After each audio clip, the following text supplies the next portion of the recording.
Alas 5 na ng umaga, time for devotion.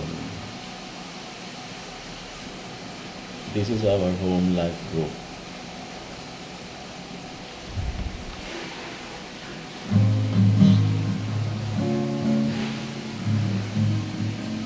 I love this family of God, so closely knitted into one. They've taken me into your heart, and I'm so glad to be a part of this great family.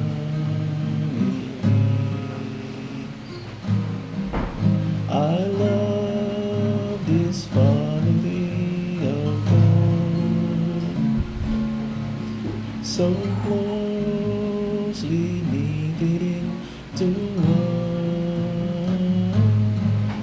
You've taken me into your heart, and I'm so glad to be a part of this great family.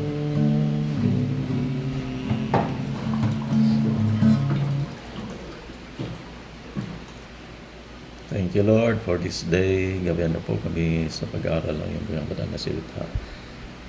In Jesus' name, Amen.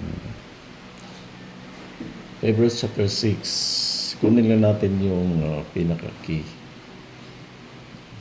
Hebrews 6? Kasi dapat kanina nabasa na natin. Ano, ang buo. Hebrews 6? Actually, buong chapter yung nabasa na natin. So, kunin na lang natin yung key verse. Verse 1 at saka verse 19. Hebrews chapter 6, verse 1 and 19.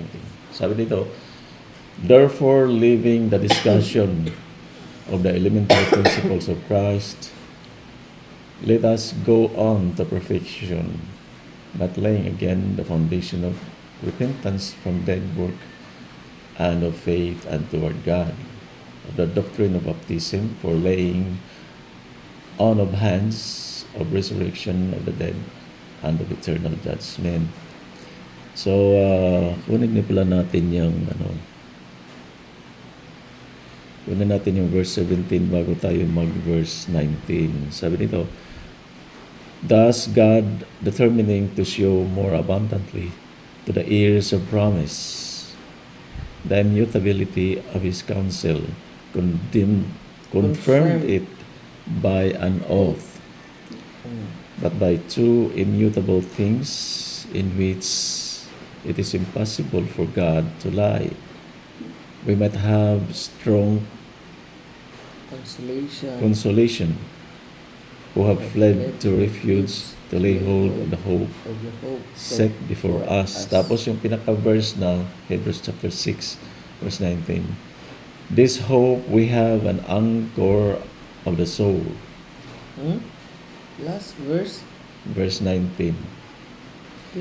This hope we have an anchor of the soul, both sure and steadfast, and which enters the presence behind the veil, where the forerunner has entered for us, even Jesus having become high priest forever according to the order of Melchizedek.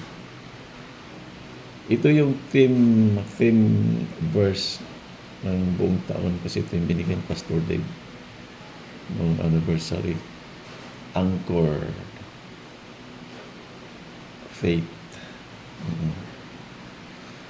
Ibig sabihin yung ating pananampalataya ay nakaangkla o nakakabit sa Panginoong Hesus. Para sa barko, yung angkla ay nakababa yun at nakasabit doon sa bato para yung barko ay kahit na anong hangin o alon ay hindi siya matatagayin. So, ganun yung angkla. Ang maganda dito, sa pagkakinuha natin yung context sa Hebrews chapter 6 ay ganun yung nais ng Panginoon na yung ating pananampalataya ay naka-fix sa Panginoon. At sabi doon na verse 1 na hindi na tayo dapat sa elementary teachings. Ano ba yung mga elementary teachings? Yung doctrine of baptism, laying of hands, resurrection of the dead. Mga basic yan salvation doctrines. So, siyempre hindi naman natin iiwasan yung mga ganung topic, lalo na kapag mayroon tayong sinisiran. So, sa basic ka talaga. Pero kapag medyo matagal ka na, ay dapat hindi lang gatas ang ininom mo, kundi may kasama ng karne. Ngayon marami nang na-high blood. So, hindi na rin sila makapagkarne. Gulay na lang. So, sa mga naunang sulat nga ni Paul, huwag namang palaging gulay kasi manghihina ka rin. So, balance din, no? Balance din. Dito ay meron binigay na pangako sa atin ng Panginoon na i-bless tayo more abundantly sa verse 17. Thus God determining to show more abundantly to the heirs of promise the immutability of His counsel. Search nga sa Google, ano bang meaning ng immutable? Yung pa yan, immutable. Anong ibig sabihin ng immutable? Unchanging over time or unable to be changed. Yun nga. Hindi, sige. God's promise and His oath to immutable things in So Hebrews 6. immutable, kaya pala nagiging Unchangeable yung God promise and His oath. promise and oath. So two immutable things, yun pala yun. His Okay. promise and His oath. His For promise immutable, and it is His oath. unchangeable, it is fixed. Ganun. So, kaya dito ang basis ng verse 19 pala ay yung unchangeable. So, naka-fix tayo. Our faith is anchored. Oo. Hebrews 6:18, God's Our- unchangeable promise. Tama. Anchor of the soul, both sure and steadfast, which enters the presence behind the veil. So, yung ating pananampalataya ay naka-anchor sa Panginoong Hesus. Kasi yung binibase doon sa behind the veil, siya yung kapangyarihan doon sa yung, di ba nahati yung veil na nakatakip doon sa altar. So, nung namatay siya ay nahati yun. Ibig sabihin ay meron tayong direct connection sa Ama sa pamagitan ng Panginoong Hesus. So, doon tayo naka-anchor yung ating faith. Kaya mayroong promise at saka Oh. oath ang Diyos na hindi niya ito babaliin. Praise the Lord. Oath. Hindi oath pala. Oath. Oath. Kasi Quaker oaths. Hallelujah. Praise the Lord Jesus. Maraming salamat, Panginoon, sa mga salita sa araw na ito, Panginoon. Tuloy ka sa nangungulog at pag-iwasigin sa sugad. Mga salamat, Panginoon, sa pagdating mo sa amin. Hindi ko naman nanatiling bata sa pananampalataya. Bagos kami ay lumago at maging balance ang aming nutrition, lalo na spiritual, ugan. Pagdating mo kami yan din sa Angelo Santo Din, sa Christ, sa Susiyin. Maging maayos ang kanilang pamilyang buwan at ilayo sana magkapahamakan sa Angelo at sa Angelo sa buwan kalakasan at sa lahat ng mga kasama sa bawat espiritu sa bunda. Maging sa Harold Junior at tuloy na banguna, maging sa pagpasok ng grading naman school, patuloy kasi naman sa lahat ng teachers, sa lahat ng estudyante.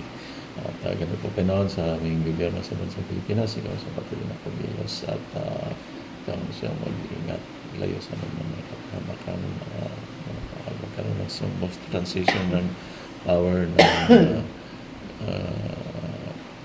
President pagdating na panahon na yun, Lord.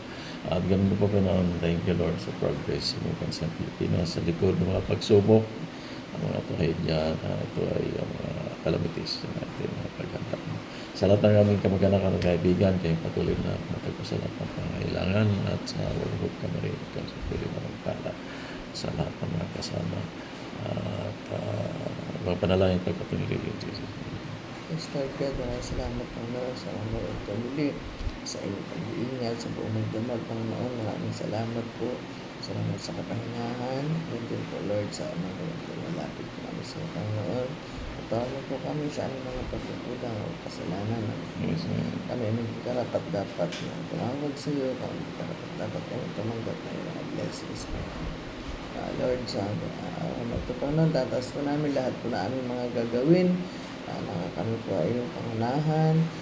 Sa aming pagpasok, lahat ng mga teachers, mga mag-aaral, Panginoon, dahil po sa magpala at mag-iwan sa bawat isa. Gawin din, Panginoon, kay Angeline, kay Angelo, at sa mga apo namin, Panginoon. Kaya tapos sa Panginoon, ang program na Regine na araw ito, Panginoon, sa kanilang celebration ng United Nations Week. Kayo po sa ingat, Panginoon, sa mga batang ito, Lord God, sa mga teachers nila, sa mga parents sa pupunta sa gathering. Ligtas mo sila, Panginoon, at ilayo sa anumang gawa ng kaaway, sa anumang panganib, Panginoon, at tuloy mo silang hawakan. Diyan din po, Panginoon, sa araw na ito, sa exam ng mga bata, kayo po, Lord, ang magbigay ang katalinuhan sa lahat ng mga bata na ito, Panginoon. At sa aming pagpunta mamaya, Panginoon, sa wake ni GR, Lord God, ingatan mo po kami, Panginoon. Kaya po, mag-ingat sa aming sasakyan, sa aming sa magdadrive na si Ma'am na test tayo, Panginoon. Nagpapalo kami at balik na rin po kami ng safe and sound, Panginoon. At yan din po, Lord, sa lahat po na aming kaganya araw na ito, Lord God, kayo po ang sa mapapurihan sa lahat na ito. At Lord, din po sa mga blessings, sa patuloy pinagkakalim sa amin. Maraming salamat po sa mga pagkain, sa mga blessings pinagkaloob mo sa amin sa umaga at Panginoon. Maraming salamat po. Dalangin naman, Lord God, na ito yung pakalinisin, doon po ito malakasan sa amin ito. So, in Jesus' name, Amen. Hallelujah. Bilang karagdagan pa yun, ang ipundalayan lahat ng mga kasama sa life group na nasa Bricks to Nula. Kaya po sa magpala sa natin sa ito para sa palangin. In Jesus' name, Amen.